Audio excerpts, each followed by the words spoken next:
The steak on your plate never saw a blade of grass.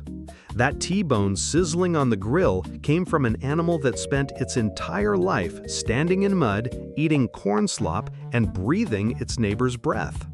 And that's the whole hidden story of how America fell in love with beef. Before the 1880s, beef was a luxury for coastal elites. Cattle roamed open prairie, chewed wild grass, and walked for miles every day. The meat that came from those animals was tough, stringy, and tasted like the landscape. Butchers hung it for weeks to tenderize, and still, only the rich could afford a decent cut. A working family might see beef once a month, if that. Then came the refrigerated railcar. A Chicago inventor named Gustavus Swift figured out how to pack fresh beef into ice-cooled cars and ship it across the continent without spoiling.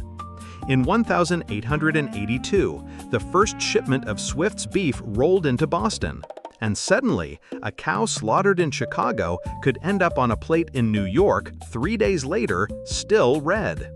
The cow became a commodity. Local herds merged into vast stockyards, and the open range, it started shrinking fast. After World War II, the U.S. government wanted to stabilize grain prices, so it began subsidizing corn. Farmers grew mountains of the stuff, far more than people could eat. The surplus had to go somewhere, and that somewhere was a cow's stomach. A feedlot was born.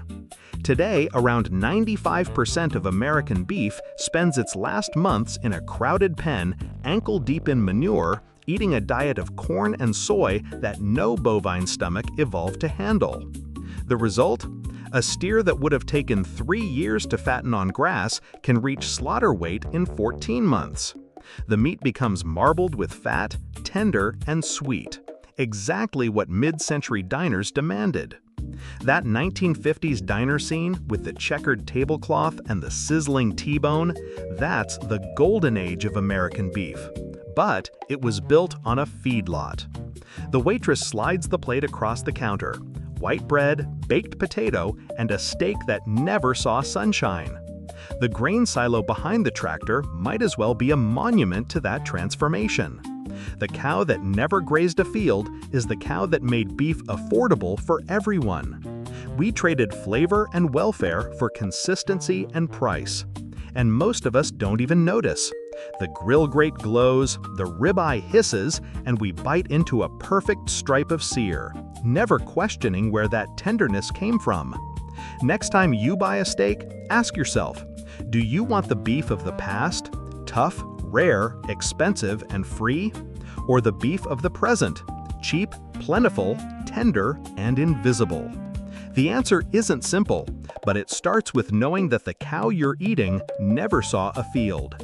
If this made you think twice about what's on your plate, subscribe. We'll check out where the rest of your dinner really comes from.